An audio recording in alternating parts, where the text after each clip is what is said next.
The chamber was silent except for the soft hum of translation devices.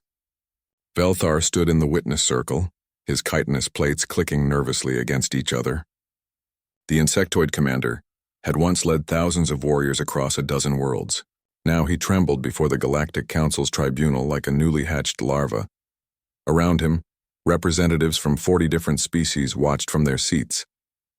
The massive chamber on Terminus Prime Station had hosted countless war crime trials over the centuries. Most ended quickly. Someone used a banned weapon. Someone killed civilians. The guilty party was punished. Everyone went home. This trial was different. Magistrate Kulm, an ancient being whose species had witnessed the rise and fall of empires, leaned forward.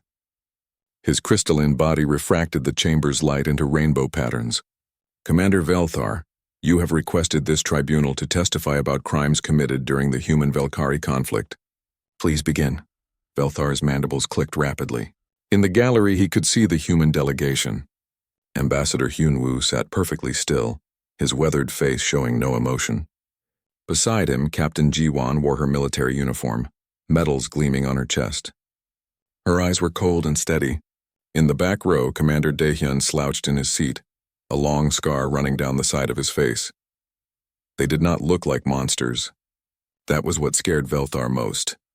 Honored Magistrate, Velthar began, his voice translator struggling with his nervous clicking.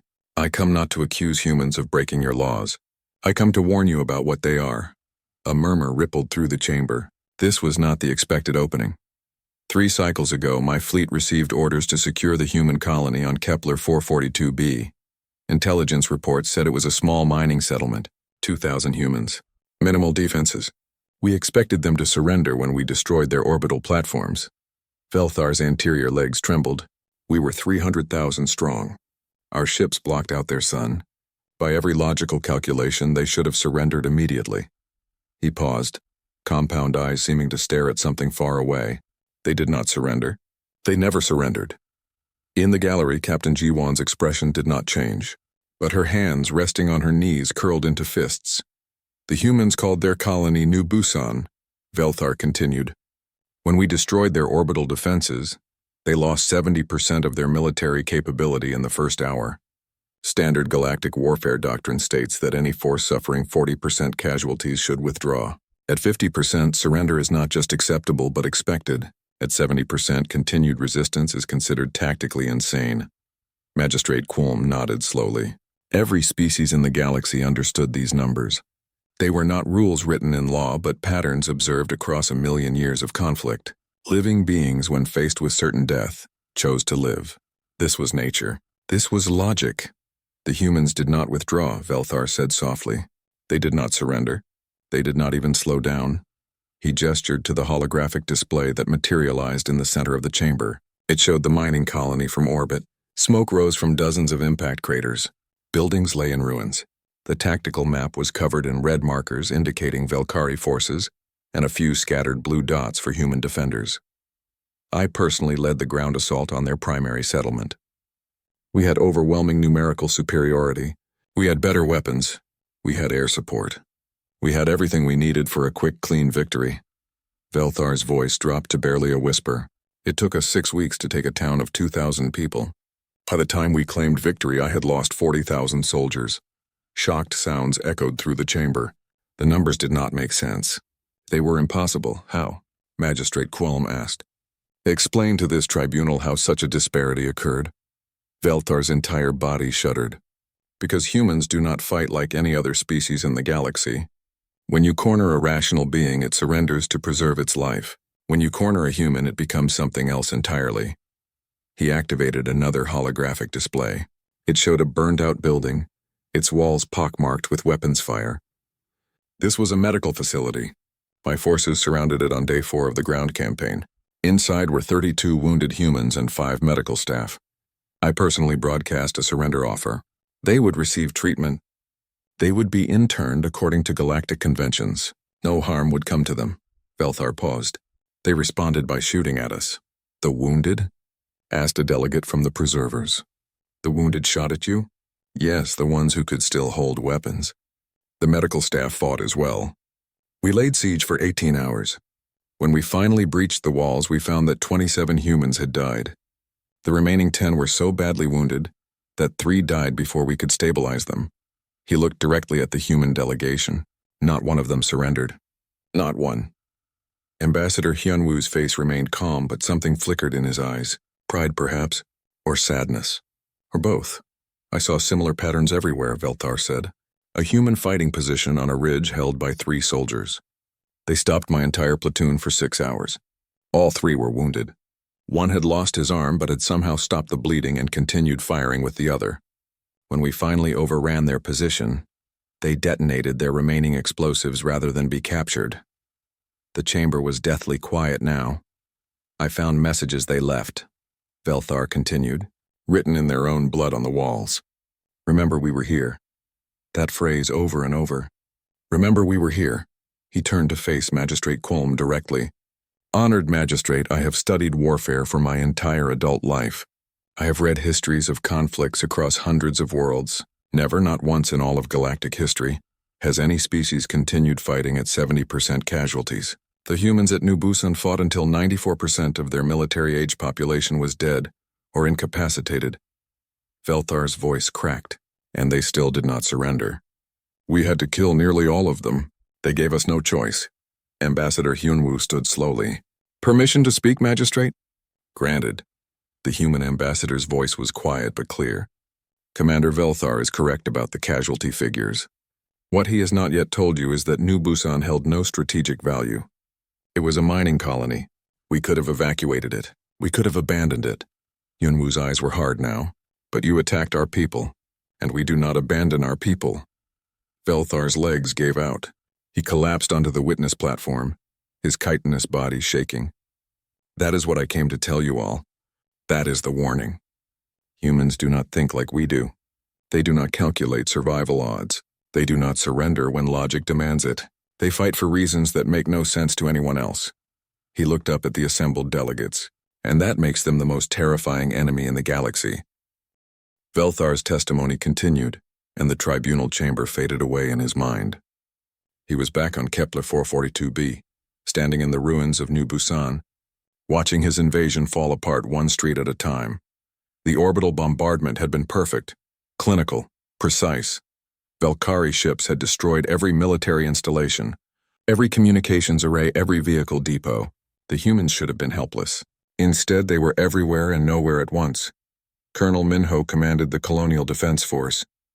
Velthar had studied the humans' file before the invasion. Minho was 47 years old, a veteran of some minor conflict on a forgotten border world. He had 112 soldiers under his command, supported by another 300 militia, against Velthar's 40,000. The numbers should have ended the fight before it began. Velthar's forces landed in the industrial sector, expecting terrified civilians and token resistance. Instead, they found prepared fighting positions and humans who shot first and never stopped shooting. Private Suji, barely 20 years old according to captured records, held a warehouse choke point for 3 hours by herself. She was wounded twice. She kept fighting. When Valkyrie forces finally flanked her position, they found her unconscious from blood loss, her rifle empty, surrounded by expended ammunition casings. She survived. Velthar wished she had not. Her eyes when she woke in the medical facility haunted him still. There was no fear in them. Only anger that she had failed to kill more of his soldiers. The humans fought from the rubble. They used homemade explosives. They set traps. They moved through underground maintenance tunnels that were not on any map. Every building became a fortress. Every street corner became a kill zone. On day 7, Velthar's forces surrounded the main hospital. Dr. Yuna ran the facility. She was a civilian, a surgeon, someone who should have been protected by every galactic convention. Velthar offered to evacuate the wounded. He offered safe passage. Dr. Yuna's response came over an open channel so everyone in the colony could hear. We do not leave our people. We do not surrender our wounded. If you want this hospital, you will have to take it. Velthar had been furious. The woman was condemning her patients to death for no reason. He ordered his forces to take the building with minimal damage. He wanted to preserve the medical equipment and capture the staff alive to demonstrate Valkyrie mercy. His forces entered the ground floor and found themselves in hell. The Humans had turned their own hospital into a fortress. Operating rooms became bunkers. Surgical equipment became weapons. The wounded who could hold a rifle did so. Those who could not fight loaded ammunition or watched for enemy movements or called out targeting information. Dr. Yuna operated on patients while gunfire echoed through the corridors. She worked under emergency lighting, her hands steady, her voice calm as she directed her staff. When Velkari soldiers breached the surgical wing, she picked up a weapon herself and drove them back. Sergeant Jinwoo, Minho's second in command, led the hospital defense. He was 53 years old, scarred from a dozen previous battles. He moved through the building like a ghost, appearing wherever the defense was weakest, shoring up positions, encouraging soldiers who should have broken hours ago. "Hold the line," he said over and over. "Hold the line." Velthar did not understand what the phrase meant. There was no line. The hospital was surrounded. The humans had no reinforcements coming. They could not win. Holding meant nothing, but they held anyway. For 18 hours, 300 Velkari soldiers tried to take a building defended by 37 humans. Velthar watched his casualty reports climb. 20 dead, 40, 60. The numbers kept rising. He finally ordered heavy weapons brought up. If the humans would not surrender, he would bring the building down on top of them. Before he could give the final command, Colonel Minho's voice crackled over the radio. "Velkari Commander, this is Colonel Minho. I am offering a trade." Velthar had been surprised. Finally, the humans were being reasonable. "What trade?"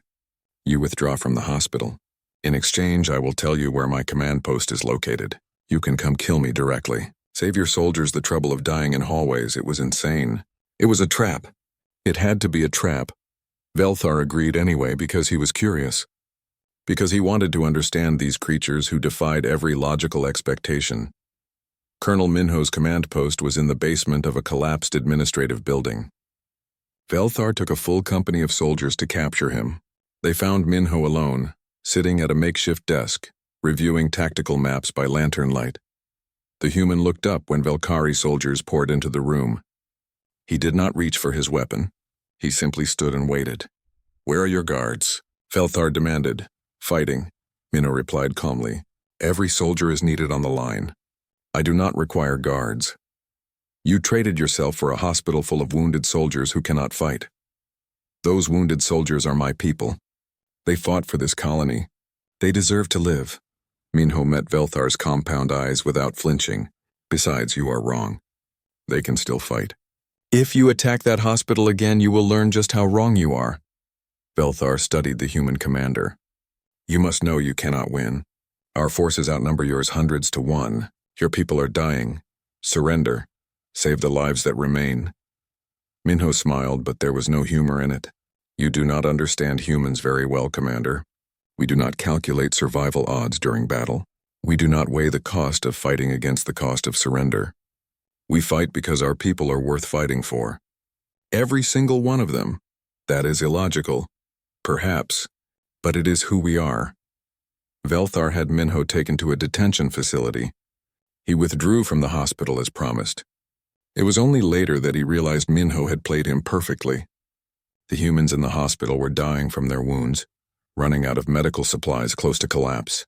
The trade had bought them time to stabilize the wounded, reorganize their defense, and prepare for the next assault.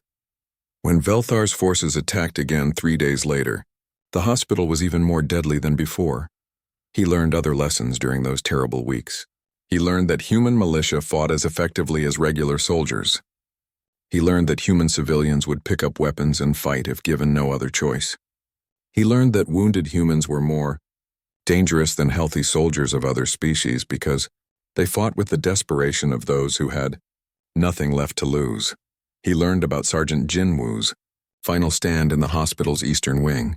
The grizzled veteran had held a stairwell for 4 hours with only 2 other soldiers.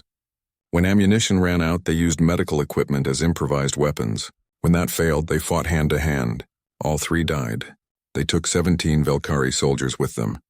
He learned about Private Suji's second battle after she recovered enough to hold a weapon. She volunteered for a suicide mission to destroy a Velkari ammunition depot. She succeeded. She did not survive. He learned about Dr. Yuna, who operated on wounded soldiers until the very end, who never surrendered. who died with a scalpel in one hand and a weapon in the other, when Velkari forces finally overran the hospital on day 19. Most of all, he learned about the writing on the walls. In every human position in every building they defended, the same message appeared over and over. Remember, we were here.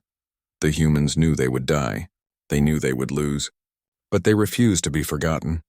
They fought to make sure the cost was so high that no one would ever forget what happened at New Busan. Back in the tribunal chamber, Velthar's voice was hoarse. By the time we secured the colony, 94% of the humans were dead. We did not defeat them. We simply killed them all because they gave us no other choice, and even then I'm not sure we truly won. He looked at the assembled delegates, because I remember them, all of them, their names, their faces, the way they fought. I will remember them until the day I die, and I think that was their victory. The tribunal chamber remained silent as Velthar continued his testimony. Magistrate Quollum had not interrupted once. The assembled delegates sat frozen, listening to horrors that defied their understanding of warfare. Velthar's mandibles clicked softly. New Busan was only the beginning. High Command declared it a victory. They promoted me to Fleet Sub-Commander.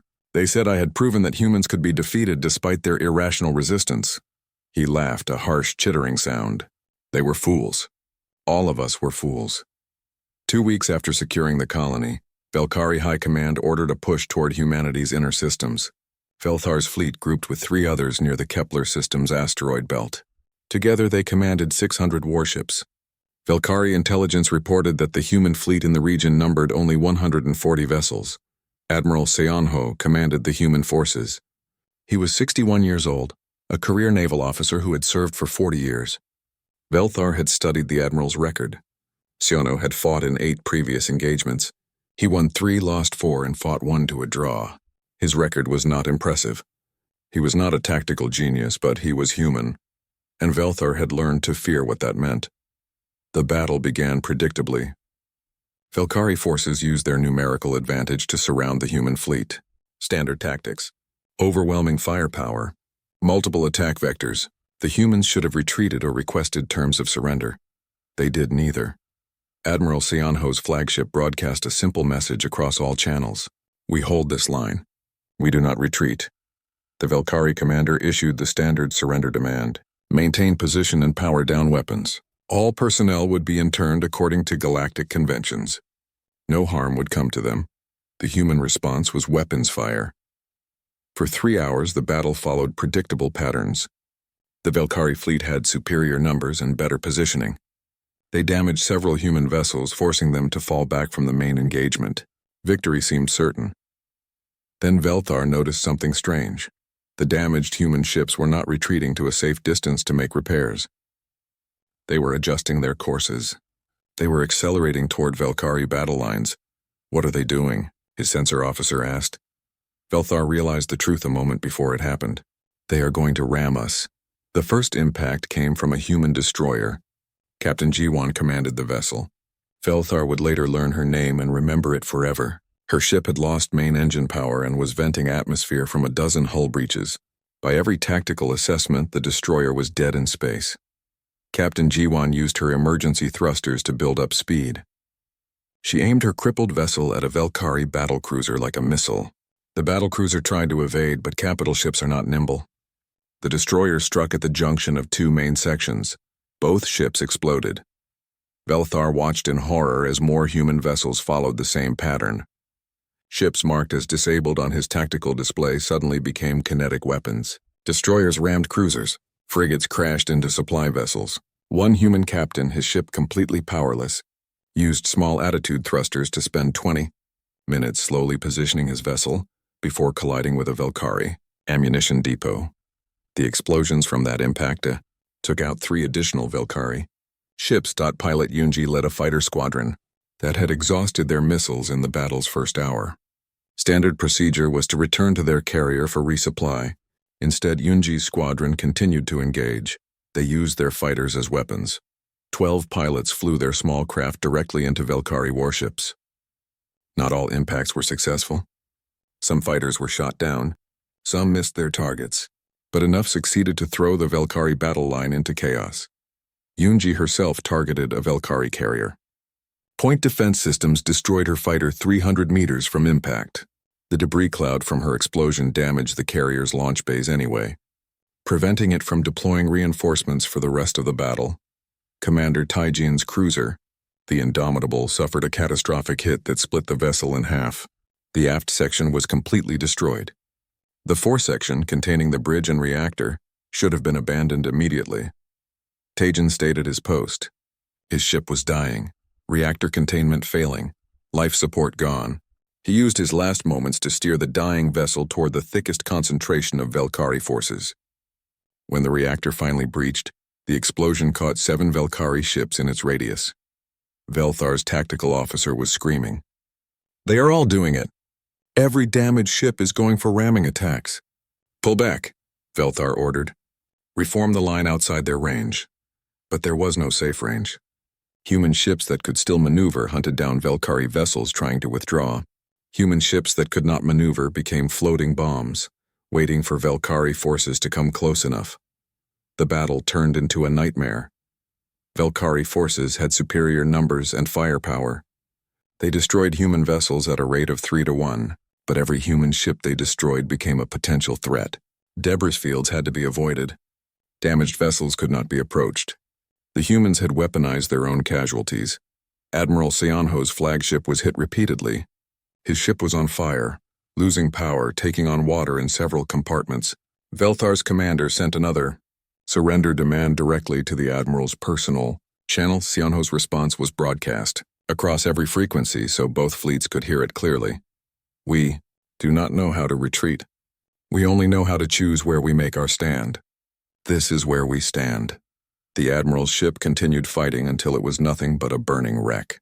At the end, with life support failed and hull integrity at 8%, Seonho used his last functioning weapons to cover the retreat of 3 damaged human frigates. Then his ship broke apart, and the Admiral died at his post. The battle lasted 7 hours. When it ended, the human fleet was destroyed. Only 23 human vessels escaped, most barely functional. The Velkari fleet claimed victory, but Velthar looked at his casualty reports and felt cold fear settle in his thorax. The Velkari fleet had lost 218 ships. Against 140 human vessels, they had lost more than they destroyed. The humans had not won. But they had made sure the Velkari lost. Back in the tribunal chamber, Velthar's voice shook. "I watched a species turn their entire fleet into a weapon. Every ship, every fighter, every crew member. They calculated the cost of their own lives and decided the price was worth paying." He activated a holographic display showing the aftermath of the battle. Debris fields stretched for thousands of kilometers. Scattered wreckage from both fleets drifted in the cold of space. After the battle, we recovered the bodies of human pilots. We found messages they had written before their final attacks. Letters to families they would never see again. Instructions for what to do with their personal belongings. Apologies for dying, Velthar paused, but not one message expressed doubt. Not one questioned whether the sacrifice was worth it. They knew they were dying. They chose to die anyway. Captain Jiwon stood in the gallery. Her voice was quiet but steady. "Permission to speak, Magistrate?"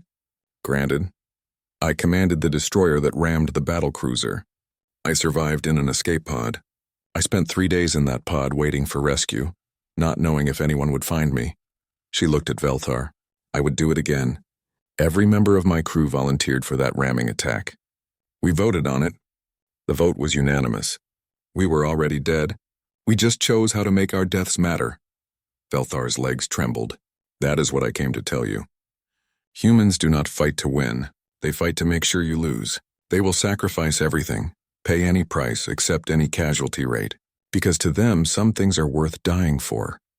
He looked around the chamber at representatives from species who had never encountered anything like humanity. And that makes them unstoppable. Velthar's testimony had lasted for hours, but no one in the tribunal chamber moved. The delegates sat transfixed by horrors that violated everything they understood about warfare and survival. After the battle in the asteroid belt, Velthar continued, "Velkari High Command finally understood what we faced. We had won every engagement. We had superior numbers, better weapons, stronger ships. We were winning the war by every measurable metric." His mandibles clicked in what might have been bitter laughter, but we were losing anyway. Supreme Leader Cathrix, the head of the Velkari government, ordered a complete review of human military history. Teams of analysts studied Earth's wars. They read about conflicts humans had fought against each other across thousands of years. What they found terrified them. Humans had refined warfare into an art form. They had fought wars of extermination, wars of ideology, wars where the objective was not conquest but total destruction of the enemy's ability to resist. They had developed concepts that no other galactic species used: scorched earth, totalva, mutual assured destruction. The analysts presented their findings to Velkari leadership. One phrase appeared in every report, highlighted in warning colors: humans do not surrender. They adapt. Velthar was promoted again after the asteroid belt battle. High Commander now leading the invasion of Threshold Station. The station guarded humanity's gateway to their core systems. Intelligence suggested it was lightly defended. Recent human losses meant they could not spare troops to garrison every location. Intelligence was wrong. Threshold Station was enormous. 300 levels, thousands of corridors, life support, manufacturing, residential areas, docking bays, everything needed to support a population of 50,000. Current population was listed as 12,000, mostly civilians. Velthar's fleet arrived with overwhelming force. He sent the standard surrender demand. He waited for the logical response. Instead, he received a message from the station commander. Threshold Station will not surrender. Every corridor will cost you. Every room will cost you. Every level will cost you. And when you finally take this station, you will find that the cost was more than it was worth. The message was signed by Lieutenant Junho, a special forces operative who had somehow been placed in command of the station's defense. Velthar ordered the assault. His forces breached the outer hull and poured into the station's lower levels. They expected civilians to flee, soldiers to establish defensive positions in strategic locations. Standard procedure. Predictable patterns. What they found was worse than any battlefield. The humans had turned the entire station into a trap. Every corridor had firing positions. Every intersection was covered by overlapping fields of fire. Every room was wired with explosives. The station's layout became a weapon itself. Velkari forces advanced slowly, clearing each level room by room. They found civilians who fought like soldiers. They found soldiers who fought like demons. They found children who had been evacuated deeper into the station, but adults who refused to leave, who stayed to fight for their home. Sergeant Donghyun commanded the reactor-level defenders. He had 11 soldiers. They held the most critical section of the station for 11 days. Velthar threw hundreds of troops at that position. They died in the narrow approaches, caught in crossfire, stepping on mines, triggering traps that the humans had prepared with meticulous care. Sergeant Dongyun's voice taunted them over the station's communication system. "Come on then. Come take it. We are waiting." The sergeant's troops survived on emergency rations. They slept in shifts. They used ammunition scavenged from fallen Velkari soldiers. When the fighting was too intense to sleep, they stayed awake for days at a time. On day 8, Velthar managed to cut off their supply route. The humans were trapped with no food, limited water, dwindling ammunition. They kept fighting. Lieutenant Junho led guerrilla operations throughout the station. His team moved through maintenance shafts and service tunnels that were not on any official maps. They appeared behind Velkari lines, sabotaged equipment, killed sentries, and disappeared before reinforcements arrived. For 47 days, Junho's team conducted operations deep in Velkari-controlled territory. They survived on supplies they stole from Velkari stores. They slept in hidden compartments. They were never in the same location twice. Velthar assigned 2 full companies to hunt down Junho's team. They never found them. The humans were ghosts, striking from nowhere, melting away into the station's infrastructure. On day 32 of the siege, Velkari forces finally secured what they thought was the entire station. They had taken 90% of all levels. They had pushed human defenders back to a small section of the residential area. Victory seemed certain. That night, explosions ripped through 15 different sections of the station. Supply depots exploded, power conduits were severed, docking bays decompressed. The damage was catastrophic. Lieutenant Junho's team had spent weeks planting demolition charges throughout areas the Velkari thought they controlled. The explosions killed 3,000 Velkari soldiers and destroyed supplies meant to support the occupation for months. Junho's voice broadcast over the station's emergency channels. You can take this station, but you will never hold it. We will make sure of that. The siege continued. Velthar learned about human tactics that no other species used. Booby traps on bodies of fallen soldiers. Explosive charges set on delayed timers. False supply caches filled with rigged equipment. Dead man switches that triggered when a defender died. The humans weaponized everything. They turned their own territory into a liability for their enemy. They fought to deny the Velkari any advantage from their conquest. On day 41, Velkari forces finally breached Sergeant Dongyun's position. They found 7 survivors out of the original 11. All were wounded. All were malnourished. None surrendered. They fought until they were physically unable to continue. When ammunition ran out, they used makeshift weapons. When strength failed, they tried to detonate the reactor themselves to deny it to Velkari forces. Velthar stopped them just in time. But the sergeant's eyes when captured showed no fear, only regret that he had failed to destroy what he was defending. Throughout the station, human graffiti appeared on every surface. The phrase, "Remember we were here," was written in corridors, on walls, and supply rooms. Sometimes in paint, sometimes scratched into metal. Once written in blood, Velthar finally understood. The humans were not fighting for the station. They were fighting to make the cost of taking it so high that the Velkari would remember. They were fighting to ensure that every Velkari soldier who survived would carry the memory of Threshold Station forever. On day 47, the last organized human resistance surrendered. Lieutenant Junho's team emerged from hiding when promised safe treatment for captured civilians. They were emaciated, injured, exhausted beyond measure. Junho's first words were not a plea for mercy. They were a simple statement. We held for 47 days. Remember that. Velthar secured Threshold Station with 85% casualties. He lost 68,000 soldiers taking a station defended by 12,000 humans. The victory was hollow. Back in the tribunal chamber, Velthar's voice was barely a whisper. After Threshold Station, I returned to High Command and gave my report.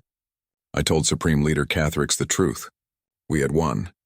We had taken the station. We had achieved our objective. He paused. Then I told him the cost. I told him that if every human position fought like Threshold Station, we would run out of soldiers before they ran out of territory. I told him that we were winning battles but losing the war. Velthar looked at the assembled delegates. I told him that humans do not need to defeat us. They just need to make victory cost more than we are willing to pay. His next words fell like stones in the silent chamber, and Supreme Leader Cathrix agreed with me. The tribunal chamber had never been so quiet.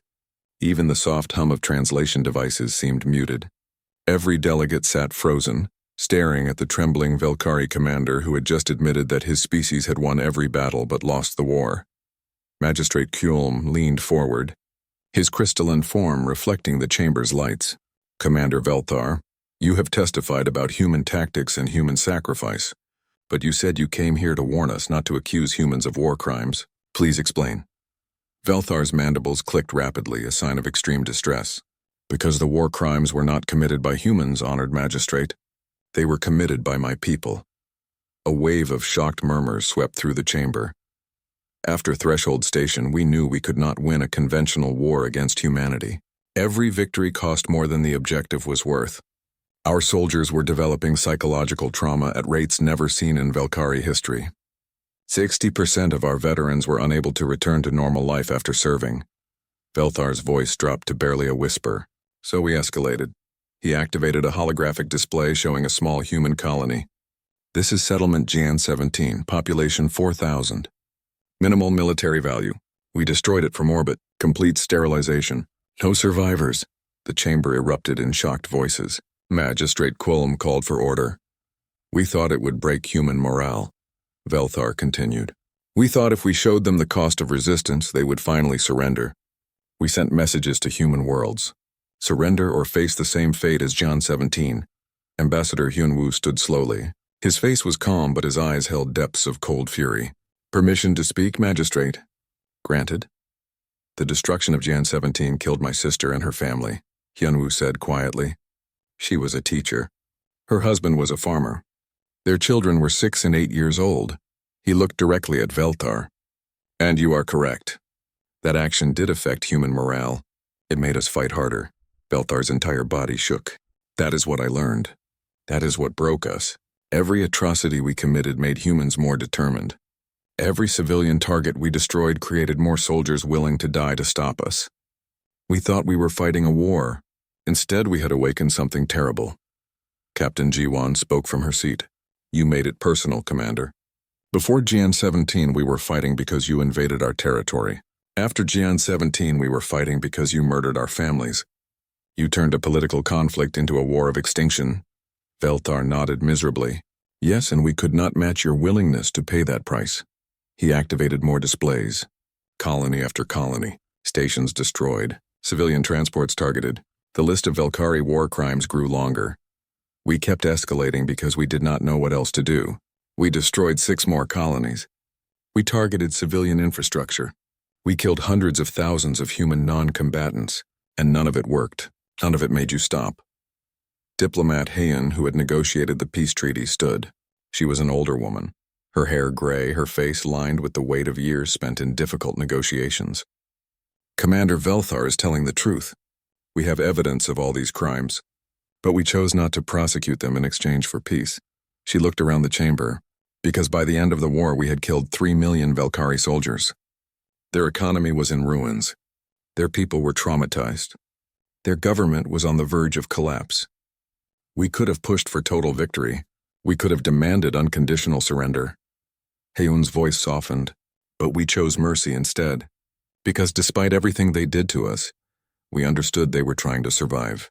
They had made terrible choices, but they were choices born from fear. Velthar's legs gave out completely. He collapsed onto the witness platform. That is the truth I came to tell. That is the warning. We started a war with humanity because we thought they were weak. We thought their emotional attachments and irrational honor made them vulnerable. He looked up at the assembled delegates with compound eyes that somehow conveyed absolute despair. We were wrong. Those same qualities made them unstoppable. They fought for each other. They died for each other. They refused to surrender, because surrender meant abandoning people they cared about. Commander Daehyun stood in the back of the gallery. The scarred human veteran's voice was rough. I was at New Busan. I was the soldier who held that position Commander Velthar described. The one who lost his arm and kept fighting. He raised his left arm and the sleeve fell back to reveal an advanced prosthetic. I detonated that position because my friends had died defending it. Because Private Suji had given her life buying time for civilians to escape. Because Colonel Minho had sacrificed himself so that wounded soldiers would live. I was not going to let their deaths mean nothing. Daehyun looked at Velthar without hatred, only a terrible understanding. You ask why we fight like we do, Commander? Because we fight for the person beside us. We fight for the people who already sacrificed everything. We fight because stopping would dishonor every death that came before. Velthar's voice was broken. I understand now. Too late, but I understand. Humans do not fight for territory or resources or political objectives. You fight for each other. That is why you cannot be beaten. Because even when you lose, you make the enemy understand the cost of what they have done. Magistrate Quillam studied the Velkhari commander for a long moment. Commander Velthar, this tribunal finds that you have not come to accuse humans of war crimes. Instead, you have confessed to crimes committed by your own species. You have also provided testimony that explains why those crimes did not achieve their objective. Do you have anything else to add? Velthar struggled to his feet. Only this, honored magistrate. I have studied warfare my entire life. I have read histories spanning millions of years. I have learned tactics and strategy from hundreds of species. He looked around the chamber. But I never understood what it meant to fight for something bigger than survival until I fought humans. They taught me that some things are worth dying for. And they taught me that a species willing to pay any price for those things cannot be defeated by a species that only fights to win. He turned to face the human delegation. Ambassador Hyunwoo, Captain Jiwon, Commander Daehyun, all of humanity. I came here today not to accuse you. I came to apologize. And to warn the galaxy to never make the mistake we made. Velthar's voice strengthened for his final words. Never go to war with humans. Because even if you win every battle, you will lose. They will make sure of it. Magistrate Quillam stood, his crystalline body shimmering. This tribunal will now deliberate. However, I will make a preliminary statement for the record. Based on Commander Velthar's testimony, I propose a new galactic law. Before any military action is taken against humanity, all possible diplomatic solutions must be exhausted. War with humans must be an absolute last resort, he paused. Because war with humans has no winners, only survivors and the destroyed. The tribunal adjourned. Hours later, in a private room on Terminus Prime, Velthar and Commander Daehyun sat across from each other. They had no interpreter. Their ability to communicate was limited. But some things needed no words. Daehyun extended his right hand, his real hand, across the table. Velthar looked at it for a long moment. In his culture, touching another being was intimate, reserved for family or closest friends. But something in the scarred human's eyes made him understand. They were not friends. They would never be friends. But they were soldiers who had done their duty. They had fought with everything they had. They had survived when so many others had not. Velthar reached out with a trembling appendage and grasped Daehyun's hand. They sat that way for several minutes, two warriors from different species, different worlds, different philosophies, united only by the understanding of what it meant to fight and survive. When they finally separated, Daehyun spoke in broken Velkari. War over. Remember fallen. Live better. Velthar responded in equally broken human language. Remember, all of them. Always. Outside the window, human ships and Velkari vessels prepared to depart Terminus Prime. They moved carefully, maintaining distance, following every protocol precisely. The war was over. But the galaxy had changed forever. Every species that witnessed the tribunal would remember. Every government would update their military assessments. Every commander would add a new calculation to their strategic planning. The cost of fighting humans. Not the cost in ships or soldiers or resources. The other cost. The cost measured in trauma and memory, and the weight of knowing you had fought beings who would sacrifice everything for each other. Humanity had not asked to be feared. They had simply been themselves. And that was terrifying enough. The galaxy had learned its lesson. Never go to war with humans, because they fight with something more powerful than weapons or numbers. They fight with love for each other, and the willingness to die proving it matters, and that makes them unstoppable.